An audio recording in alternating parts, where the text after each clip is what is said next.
Look, I don't even know which way to lay my head because it's opposite. I was like leaning that way. I'm like, wait a minute, wait, which? Good morning, good evening, wherever you are across this beautiful nation or around the world. This is Deja Brew, waking you up to truth, one drip at a time. And look at our We shirts. got matching shirts. Deja Brew. Ta-da! We have shirts. Okay, so today, you remember Missy? Hi, everyone. Today we're going to talk about, let me just stick to the script. This is a story of our lessons that were learned together on a journey that neither of us knew we were going to be on or really would have volunteered to take. Nope. It all began when I found myself homeless with 4 small kids still at home. 2 were actually babies. And Missy, who you all know is my Mhm. cousin, without hesitation took us all in. So, even though, yes, we're cousins, and yes, we grew up together, and we got into all kinds of mischief together and had a lot of fun, aside from a few houses that were haunted, a graveyard that we grew up playing in next door to our grandparents, and a few premonitions here and there. Other than messing with a Ouija board on a wild weekend, occasionally as a teenager, Crazy times. crazy times, we never really thought about or discussed how these gifts that we have actually run in our family, let alone the fact that I can see dead people and hear them talk. Okay. So when I moved to Missy's with my children, Missy at this point was already a widower. Now, I vaguely knew her husband. I met him once at their wedding. I briefly ran into them at a family reunion and spoke with him maybe 5 minutes. And the last time I saw him was at his funeral. So I really didn't know him at all.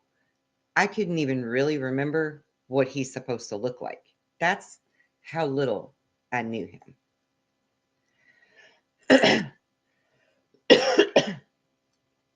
And as far as the family knew, her husband had passed away at work from a massive heart attack. And I mean, it sounded perfectly believable, acceptable, and nobody really had any reason to doubt that, you know? So that was just the story, and that was that.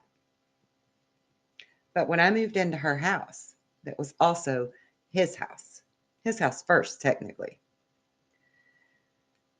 he was absolutely relentless with me. He would not leave me alone. And the message that he was wanting me to tell her, I simply did not understand. This was not the story that I knew. And I didn't want to hurt her because she really, really had deep grief over his passing. And I didn't want to dredge that up for her again. At this point, it had been 5.5, 6 years. I mean, I remember being at his funeral and her collapsing across his coffin and damn near knocking the thing off of its stand. I didn't want to tell her what he was saying to me. I wasn't trusting what he said. I was scared to tell her for fear that she would hurt, for fear that she would lash out at me and throw me and my kids out again. We'd be homeless again. And best case scenario, she'd go to the kitchen and get a frying pan and come after me with it. Like No, she I like only she do that when you take boyfriends. like she did when she thought I was trying to take her boyfriend when I was 16, which totally wasn't even the case. But that's like a running joke with us now. She chased me down the road with a A frying frying pan. pan, an iron skillet And to be a cast exact. iron skillet to be exact. She was going to El Kabong me upside my head because I wanted Jimmy Branham in her mind. And I did not. Love you, Jimmy, if you're watching, but Fun times. Yeah, fun times for you. Not so much for me. Not so much. But um, against all consequences that I may have had to face, and even the advice of other family members that I should just keep my mouth shut and not say a thing, he was so incredibly relentless with me that he would literally sit at the pub table next to the pool table on the other side of it, where I would sit at night after everybody went to bed. I would go sit there to listen to Coast AM. He would sit across from me and incessantly stare at me. And it's awkward enough when a real person, when a live person does that, but it's very uncomfortable when a ghost does it. Very. So I finally gave in and I went to talk to her. And this is where I'm going to let Missy take over the story. She was sitting at her dining room table, and I came and sat down beside her. And you can take it from there. It's hard to talk about. I know. It gets really hard. I know.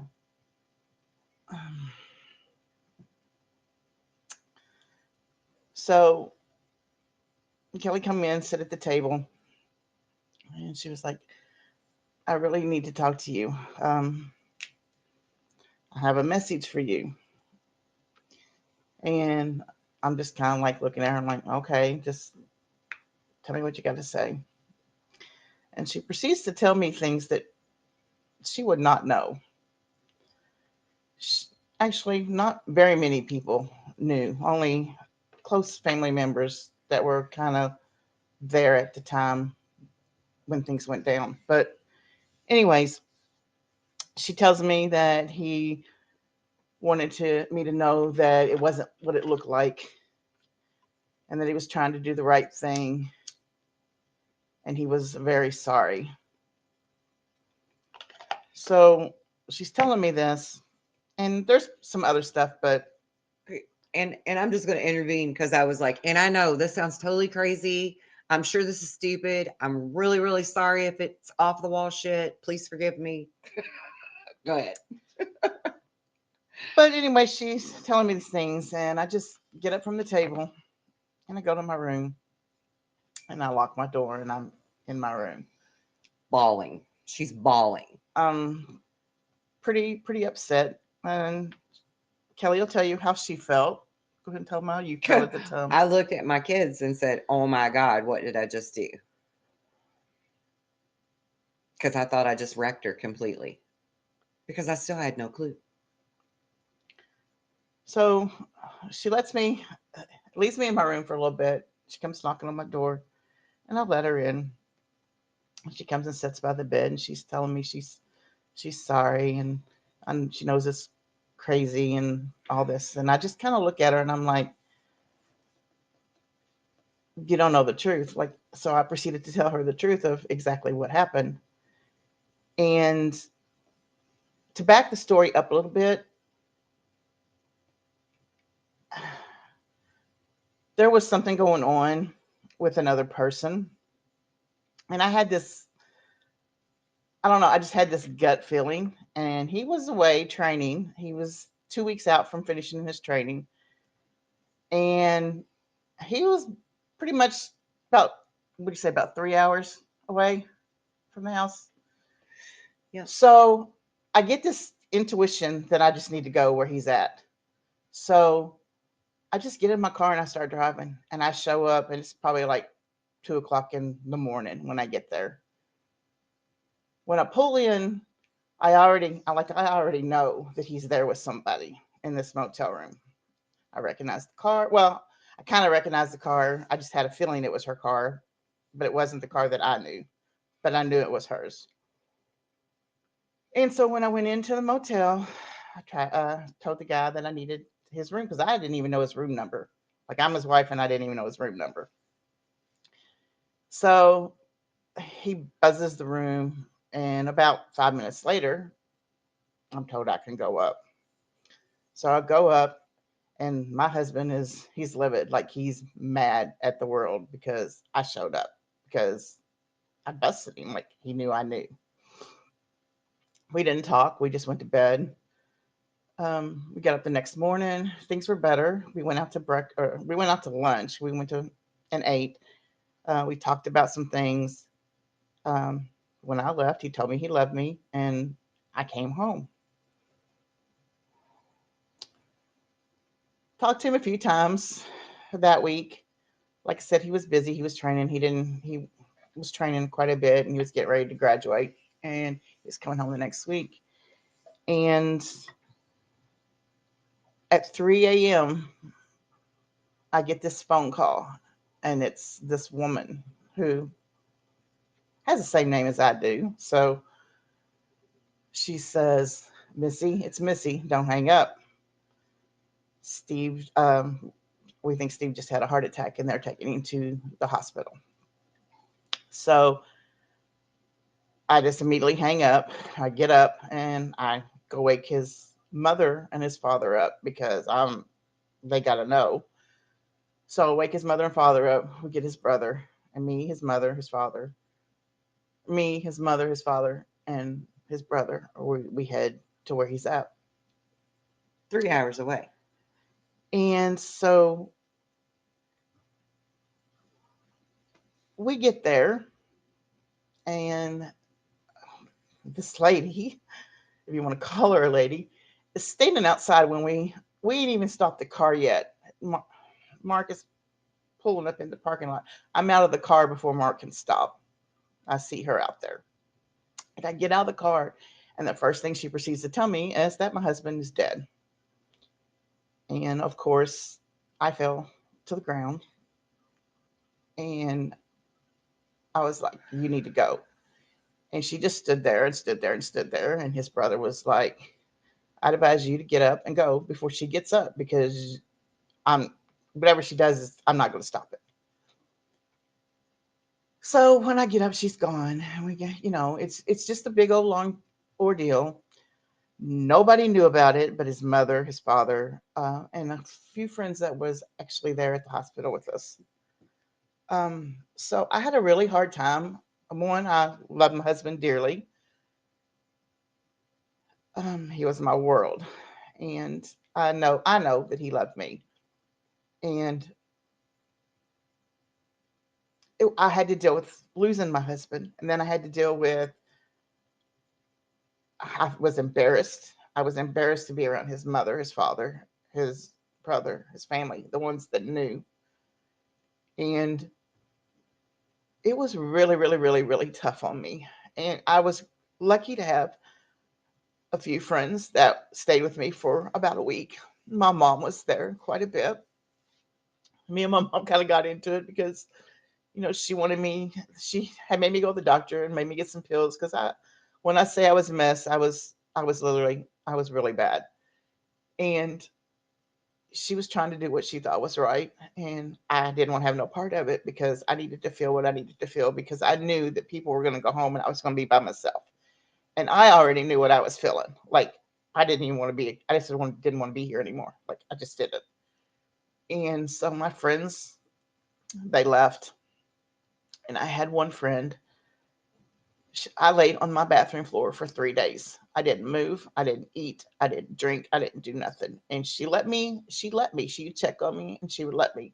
But one day she came in and she's like, "Missy, you need to get up. You got kids. You got grandkids. You need to get yourself together." And she threw me in the shower, turned the water on, and I kind of came back to life.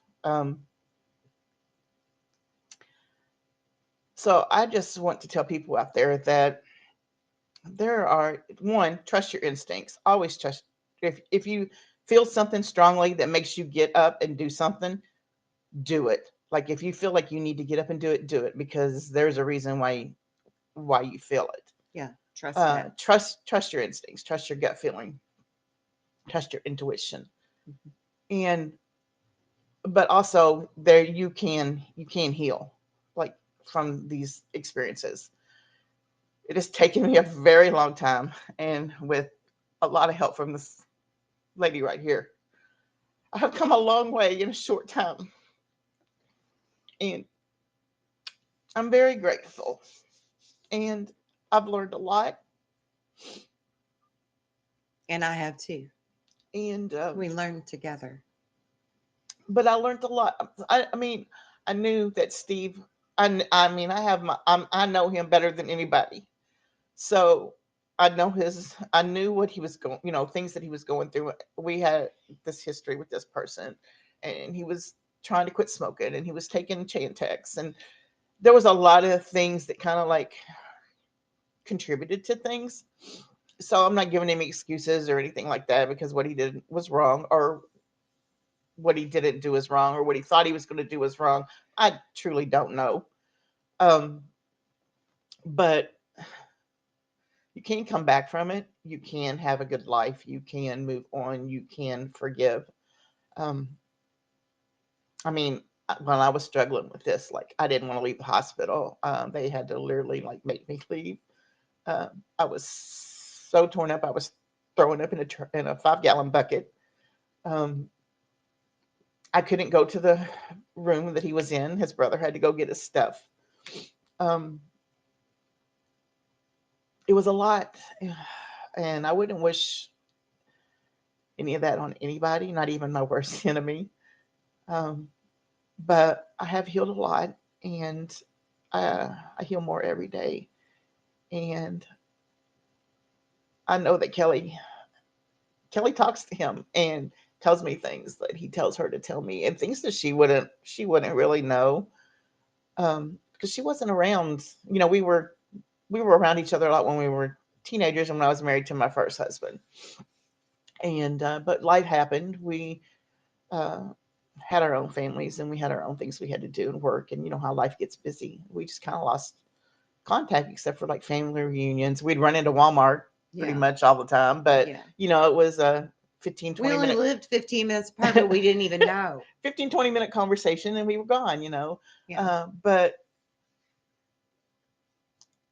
when she told me that stuff that she told me at the table, and when I told her the real truth, like she had no clue, like nobody knew. When I say nobody knew, nobody knew. Nobody knew. Um, it's just something I didn't want out there. I didn't want to be humiliated. I didn't want his Right. parents to be humiliated, and I didn't want people to think bad of him either. People make mistakes, people make bad choices, and it's how we deal with them that defines us, not the choices, not the mistakes. It's how you react to it. So that's my story.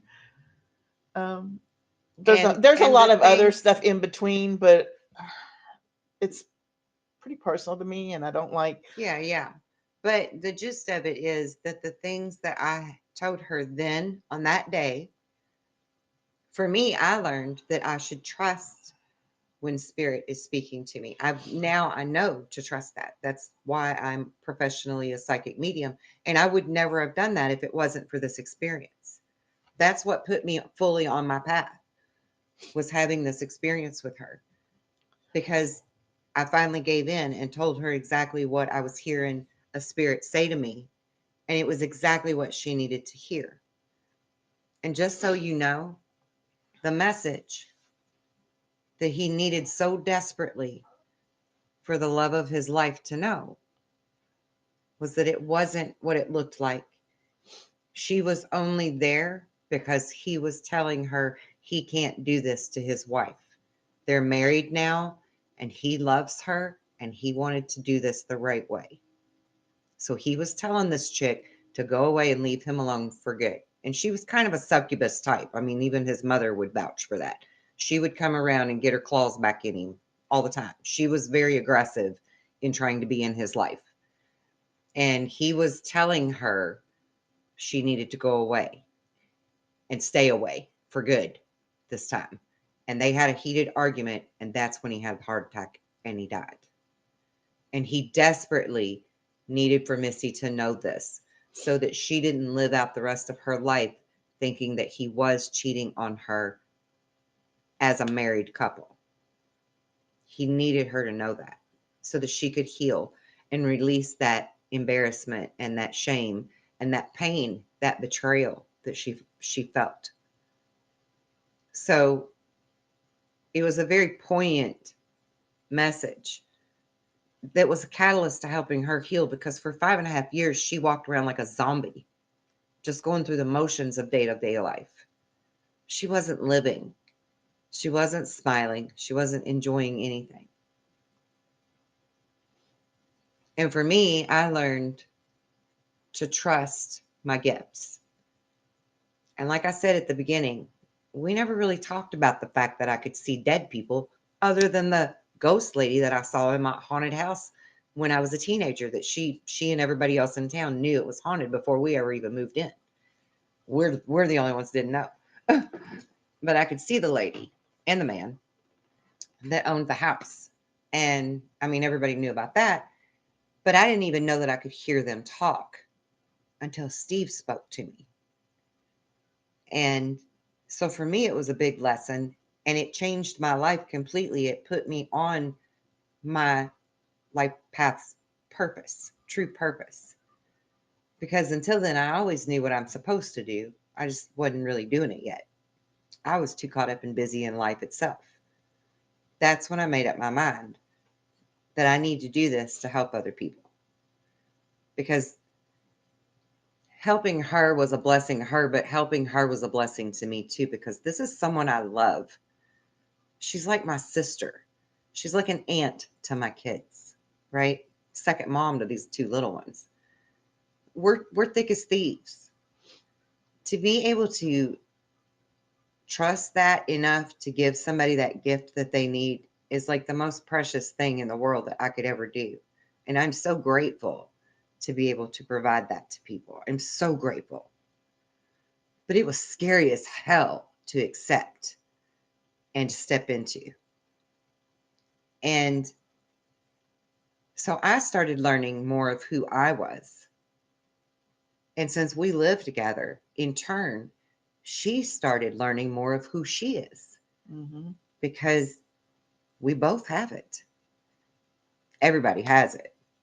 Just, some families are, how you say that? They just use it. They use it, and other Yeah, and other some families don't. don't. Yeah. Because our grandmother was a laying on hands healer, right?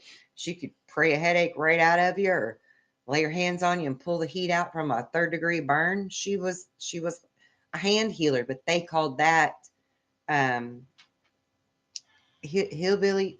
How'd they say it? Hillbilly hand laying of hands or Something something like like it. that. Yeah. Because her people came from the mountains, and my grandfather, our grandfather, her husband, was half Native American. And so he too believed in these types of modalities, and believed we could talk to spirit, and all of that. So it's run in our family for a long, long time. We just never really talked about anything we can do. And she's got it just as good as I do. She can read my thoughts just as fast as I can read hers. She can pick up on my energy just as quick as I can pick up Mm. on hers. She's got it too.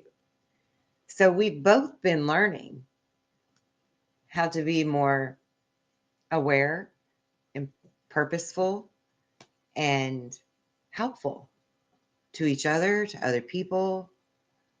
It's been a real blessing of a journey. I've learned a lot about myself Yeah. these past 2 years. And you've learned a lot about me. Yeah, yes. And I've learned a lot about myself, and I've learned a lot about you, because, like you said, we kind of went our separate ways in our early 20s Mm-hmm. and lived life and had kids and families, and, Mm-hmm. like people do. And we kind of lost touch with who we are and who we We are. are. Yeah. And so, all the way around, it was a really beautiful journey. And I'm looking forward to future chapters in our journey together, because now we're at the point in our path where we do enjoy life, Mm-hmm. and we can laugh, and we can be playful, and we can be lighthearted, and have that curiosity of a kid again. And we go do fun things, and, you know, explore, which we're going to start sharing some of that on our Some of our YouTube. little trips. Some of our little fun trips. We're going to start sharing that on our YouTube.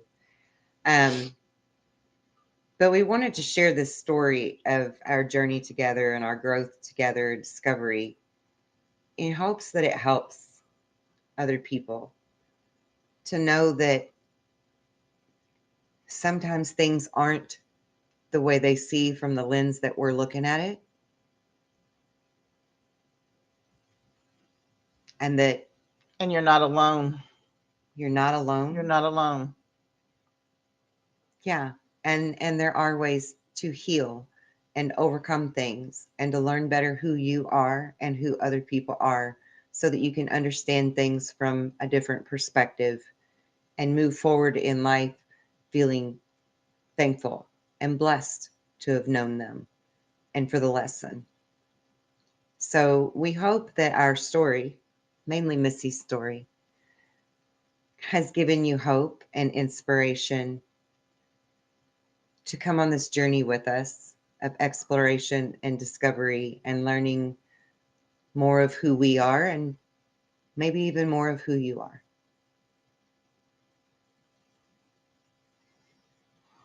I love this lady right here. I love this lady right here.